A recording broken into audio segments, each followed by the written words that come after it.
Avoue que tu as déjà écrit tes rêves sur une feuille, dans un carnet, dans un cahier, et que tu l'as rangé quelque part, tu ne sais même plus où, tu l'as caché au fond d'un tiroir, comme un secret que tu ne souhaiterais pas dévoiler. Peut-être par peur qu'on trouve que tu es folle ou fou, ou qu'on te juge sur le fait de rêver trop grand. Et s'il était temps de dire tout haut ce que tu veux réellement? Et si on sortait ce cahier, cette feuille, ce carnet, on l'ouvre ensemble et on en parle? Pour ceux qui n'ont jamais fait de liste de rêves, et si on voyait pourquoi faire une liste de rêves change tout, même si on ne les accomplit pas tous? La peur de l'échec, la magie de l'intention, voir comment Dieu, à travers nos rêves, arrive à nous guider, et surtout, si tes rêves devenaient l'héritage le plus précieux que tu laisses pour ceux que tu aimes. C'est un sujet qui te parle? Alors prends ton plus beau cahier, ton stylo préféré, ta boisson, ton thé, ton jus, ton café, et viens on discute. Bienvenue dans Franchement Fifamé, votre posté audio où tout se dit avec bienveillance, amour et dans le respect. Coucou les amis, j'espère que vous allez bien. Moi je vais bien, je rends grâce. Un peu prise du nez, vous allez le constater, mais je vais bien. Aujourd'hui nous parlons de nos rêves, du fait de les écrire afin qu'ils deviennent concrets. Commençons par le fait de pourquoi les écrire, pourquoi les mettre sur papier. Tout d'abord, c'est pour clarifier son esprit. Écrire ses rêves, c'est comme sortir ses rêves de sa tête, les sortir de la brume. Ça les rend concrets, palpables. Ils arrêtent d'être des fantômes pour devenir des projets. Écrire ses rêves, c'est comme programmer son cerveau. C'est magique.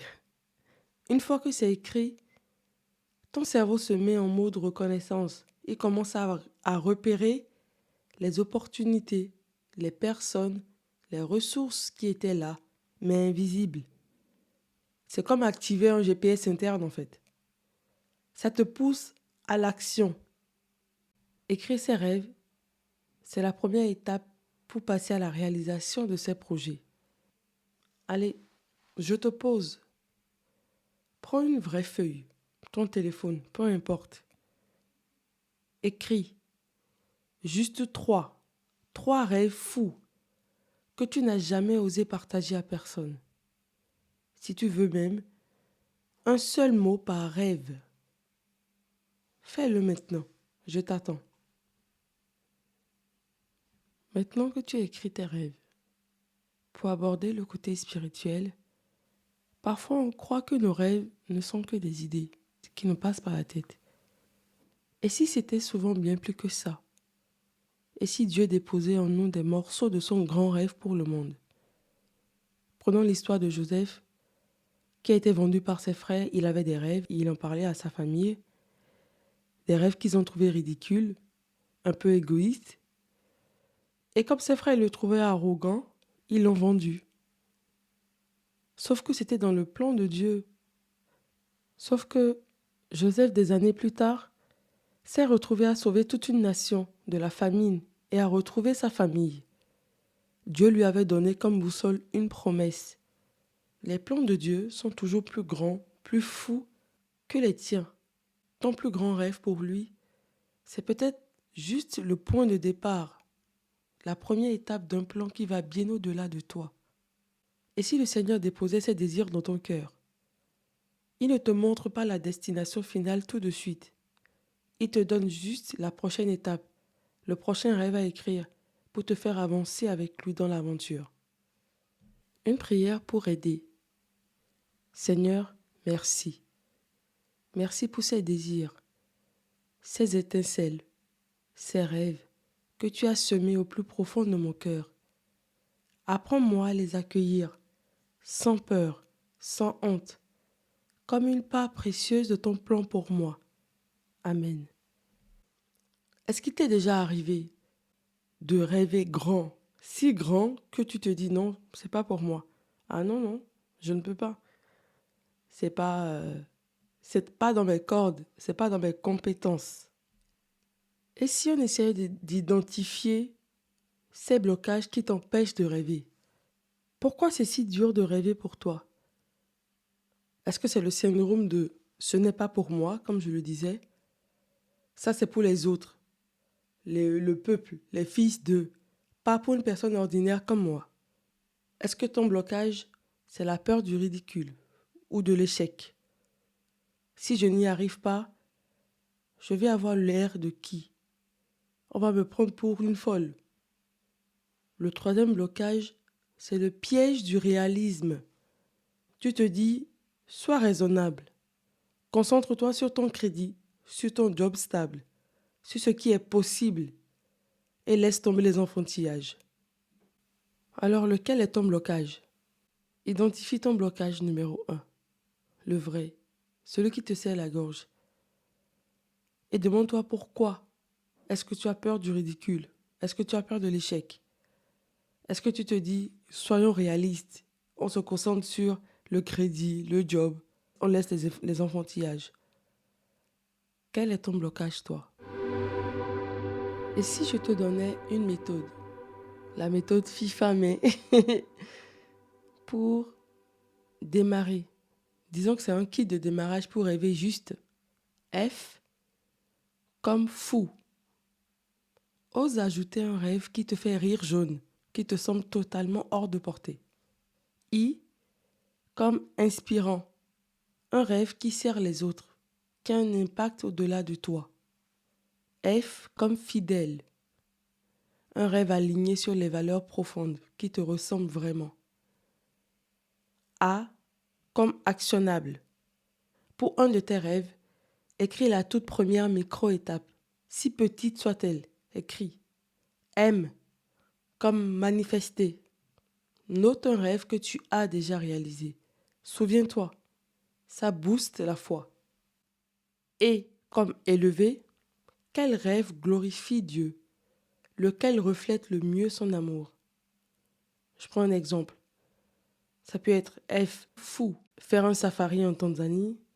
I, inspirant, financer l'éducation complète d'un enfant. F, fidèle, avoir un quotidien plus tranquille et connecté à la nature. A, actionnable, chercher safari sur Google pour voir le budget qu'il me faut. M, comme manifester, j'ai décroché ce diplôme que je pensais impossible. Et comme élevé, utiliser ma voix pour inspirer et redonner espoir. Essaie de suivre cette petite méthode. Si ça t'aide, je serai contente. Un autre aspect du rêve, l'héritage, que nous n'abordons pas souvent, l'héritage du rêve. Et cet aspect, je l'ai eu au détour d'une conversation avec une amie. Dans les aspects précédents, nous avons parlé de toi, de ton cerveau, de ta foi. Mais cet aspect qui est la plus belle, et si les rêves que nous n'avons pas le temps de vivre ne meurent pas? Je t'explique. Imagine, dans 20, 30 ans, ton enfant, ton neveu, quelqu'un que tu aimes, tombe sur ce vieux carnet. Il l'ouvre et il lit. Il découvre les aspirations les plus folles, tes envies secrètes. Et peut-être que l'un de ses rêves fera tilt dans son cœur à lui. Peut-être qu'il se dira, waouh, elle voulait monter un refuge pour animaux, ouvrir une bibliothèque. Moi aussi, j'aimerais tellement ça. Ou il avait rêvé traverser l'Asie à moto. Eh bien, moi, je vais le faire pour lui. Écrire ses rêves, c'est planter des graines pour les générations futures. Ton cahier devient une carte au trésor pour ceux qui viendront après toi. Tes rêves deviennent un héritage d'audace, une permission qu'ils se donnent de rêver aussi grand. Partager ses rêves avec ses proches, ce n'est pas forcément se rendre vulnérable, non, pas du tout. C'est leur offrir le plus beau des cadeaux, une vision de ce que pourrait être la vie. C'est leur montrer que l'on n'a pas renoncé même en étant adulte. Alors écris. Écris tes rêves, même les rêves qui te semblent hors d'atteinte. Écris pour toi, mais écris aussi pour eux. Et si sur nos différents réseaux, Facebook, Instagram, Spotify, TikTok, tu as envie de partager avec nous un de tes rêves fous, un de tes rêves réalisés, nous nous ferons le plaisir de te lire. Nous arrivons à la fin de notre épisode et j'aimerais vraiment te dire, ton rêve n'est pas égoïste. Il est un cadeau que le monde attend, peut-être sans même le savoir. Tu n'as pas considéré tes rêves ou tes désirs brûlants comme des frustrations. Fais ce que tu peux. Essaie de réaliser tes rêves. Et même si tu n'en vois pas le bout, ton courage d'écrire et de rêver deviendra un héritage. Une boussole pour les tiens, pour ceux qui marchent après toi. Alors sors ton cahier, ton carnet, ta feuille. Ouvre, écris et rêve en couleur. Rêve grand, rêve en gras même. Qui sait, ton histoire, ton audace deviendront peut-être l'espoir de quelqu'un d'autre. Merci d'avoir pris ce thé avec moi. Et n'oublie pas de t'abonner, de partager l'épisode à quelqu'un qui a besoin d'entendre qu'il peut lui aussi rêver grand. Comme promis, pas de jugement, juste de l'amour, de la bienveillance. Un rendez-vous dans 15 jours pour une nouvelle infusion de conversation. Gros bisous. Mouah. Prenez soin de vous.